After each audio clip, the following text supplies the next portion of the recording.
Hello beautiful people, welcome back to the channel. Pots and Petals here, everything garden and allotment related, and I should probably start by saying Happy New Year. So we're finally in 2024. I hope you've all had a brilliant start to the new year, and I really do wish you all the best for 2024. So here on this channel it is going to be the first January to December, so I'm really looking forward to taking you through the entire year down here on the plot. I guess the only thing that we're looking forward to now is spring, which isn't too far along, but it does give us a little bit of time now to just sit, relax and try and plan for the garden next year. So I do need to sit, get a few seed catalogues in front of me with a cup of tea, sit online and write down what I want to do next year. There's always the staples that I do every single year, but I do like to try something exotic or something a little bit different. So yes, I'll keep you updated on how that goes, and when it does come to the planning stages, I'm sure I can bring you guys along with me as well.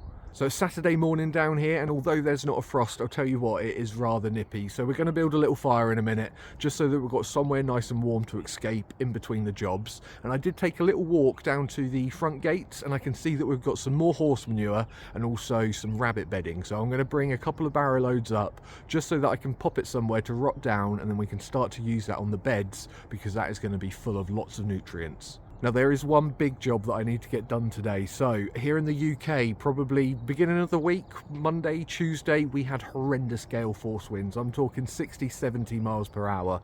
And I was a little bit worried about the polyhouse because the door wasn't fixing properly. I knew that the wind was going to be getting in, and it does seem to have taken one side of the plastic off. So I do need to get in there and give that a good old staple up so that we can secure all of that side back down. So yeah, that is a job that I do need to get done today. But to be fair, that isn't going anywhere. So I'm going to go down and get the horse manure and some of the rabbit bedding first, and then as always I'm sure there's going to be some other little bits and bobs to do. We've got some more bark chipping to do, we've got plenty of compost to turn and get onto the beds as well. So yes, there is just a never-ending job at the moment. Come on, let's go and build a fire, warm ourselves up with a cup of coffee, and then we can start cracking on.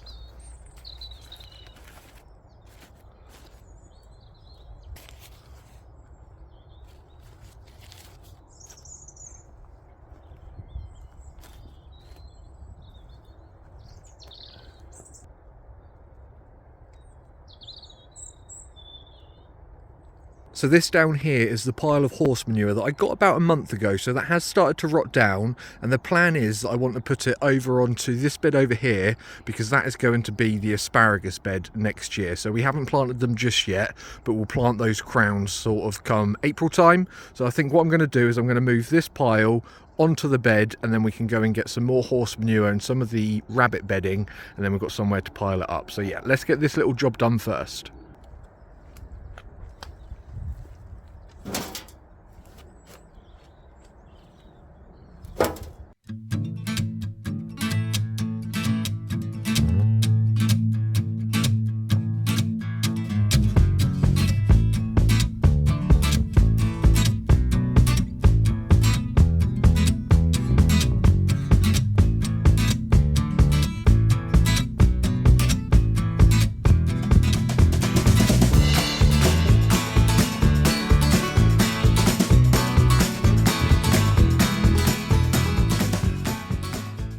Voila, there we go. So that is all the horse manure on the soon-to-be asparagus bed. So now we just need to go and get some more of the horse manure and also some of the rabbit bedding, and then we can start up a brand new pile.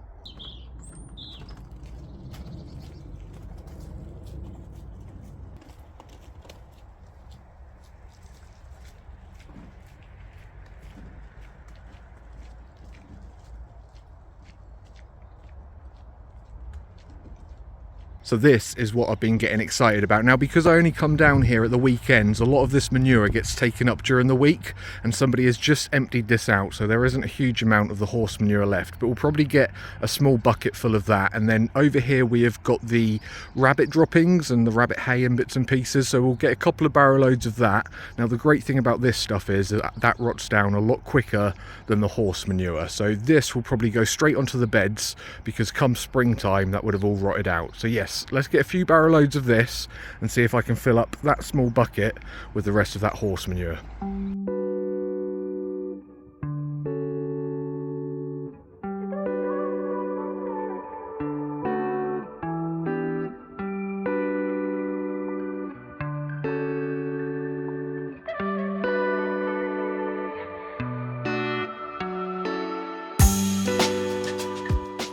So these down here, these are my potato pots, and they're made from sawn in half water butts. Now, because I plant the potatoes in here every year, they do run out of nutrients, and I'd normally top them up with some chicken manure pellets and some bone meal, but this year I'm going to try and use some of the rabbit bedding. So we're just going to top all of these up with the rabbit bedding, leave it on top, and then come spring we can start to dig it in once it's really started to rot down.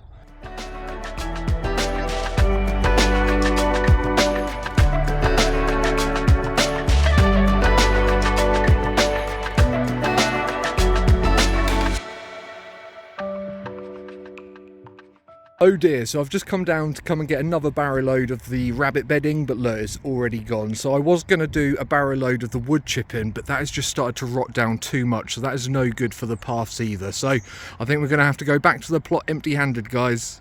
So as you can see, this got absolutely battered in the windstorm that we had at the beginning of the week. Now, because this polyhouse door wasn't secured properly, the wind was getting in, and because we blocked up that window at the end, it didn't have anywhere to go right the way through, so it's knocked this side of the polyhouse off. So all we're going to do is we just need to move some of the plants out of the way, and then it should be a simple staple job. So I've got a staple gun, and we'll just go round and staple it all back in to those wooden posts.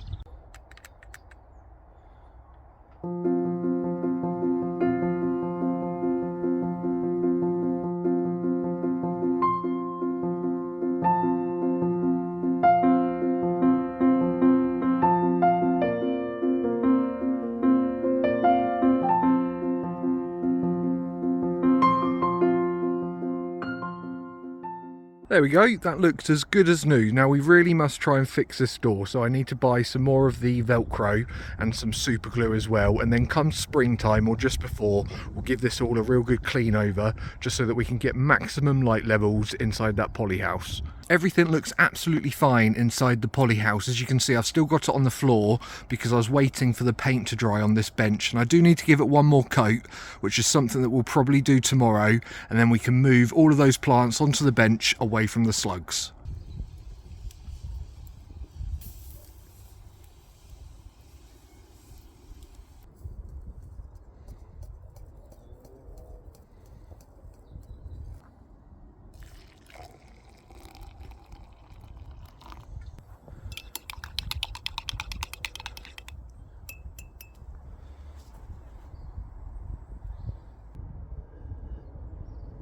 Just thought I'd stop and enjoy some of this sunshine. Although it's January and it's a little bit nippy down here, the sun is out and it's absolutely beautiful. There is something about the January sun that just gets you all geared up and thinking about what's to come, and we haven't got too long left. Another couple of months and we will be in spring, so it's not too long to wait, guys.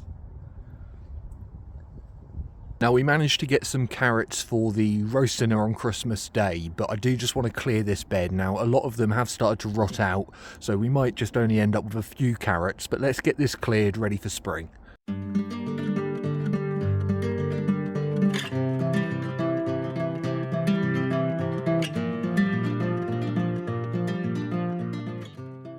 These are the last of the carrots of 2023. We didn't get many in there, to be fair, and I was a little bit worried that we weren't even going to have any for Christmas dinner, but we did, and we've still got a few left over, so we'll take these home, and I'm sure I can roast these up over the weekend. But I'll tell you what, carrot and coriander soup is beautiful, so I don't think I've got enough here, but we'll certainly take these home and eat them up. Excuse the smoke from the fire, it does seem to be blowing this way, but we were over in this corner just last weekend and we gave these fruit bushes a real good trim up. We've got a white currant, a pink currant and a red currant. Down in that corner we've got a rose, a climbing rose, which is the old Woollerton Hall, and then down in this corner we have got a loganberry. Now over the top of this you can see I've got some of the bird netting, which did stop the birds from getting to these berries, but now that I've got the fruit cage I'm not too fussed if the birds do get to these berries because I've got so many red currants down here. So I'm just going to remove some of this netting because it is quite tangled up and I'm a bit worried that I'm going to come down one day and find a bird tangled up in here. So let's get this all off and make it a little bit more bird friendly.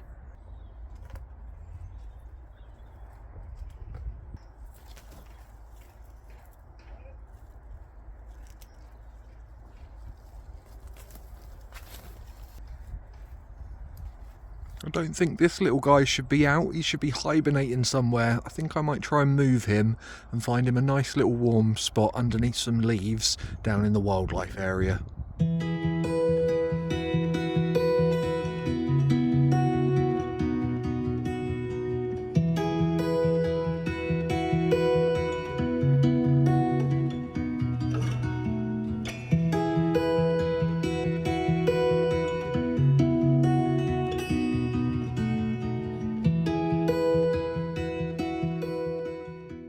So if you remember, it might have been last weekend or the weekend before, these hellebores were only just starting to sprout.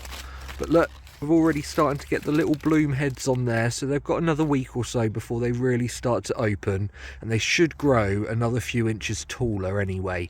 But yeah, these are a beautiful pinky colour, a deep purple in the middle I believe, and I absolutely love hellebores, especially this time of year. They're the most brightly coloured flower you'll find in the garden. Now that those hellebores are starting to sprout, and it shouldn't be too long before we start to get some blooms, I do need to give the wildlife area a little bit of a tidy up. Now not too much because it is for the wildlife, but I do want to be able to see those hellebore blooms when they do arrive and just make this a little bit more tidy round here. Now before we go home, I do just want to harvest a couple of parsnips to have with the carrots. Now I might do some roasties, I'm not too sure yet, but we've definitely run out of parsnips, so we'll take a few of these home as well.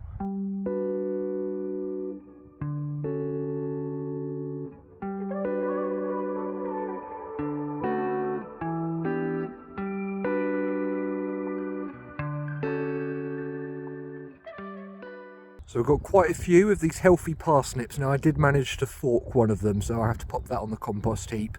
But look, these are quite nice sizes. They're not too big, so they're not going to be too woody.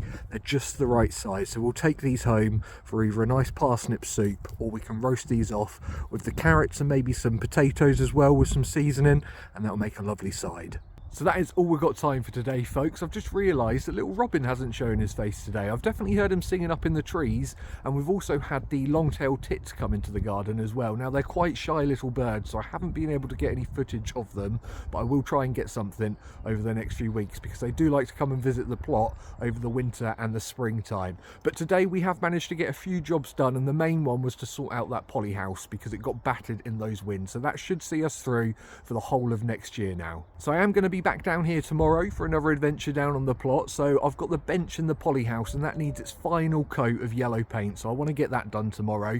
And then I've got a gooseberry bush that grows underneath the pear tree. Now I've got so many gooseberries nowadays, I do not need these, so I think I'm going to try and dig them up and I'm going to try and take some more cuttings from them. Not that I need any more gooseberries myself, but I do like to give these plants away. So yeah, that is another job. And then we've also got the compost heap, so I need to get the last of the compost at the bottom of the heap that we emptied, and then I need to start transferring some of the woody material in the heap next to it into that one. That'll make more sense tomorrow, I promise. Now I'm hoping that there's going to be some more horse manure and some more of that rabbit bedding, because that does come in really handy down on the plot and it is full of nutrients. So I will keep my eyes on those bins. But for now, guys, I'm going to head home, warm up and edit this video. But in the meantime, guys, do take care. So I'll see you back down here tomorrow.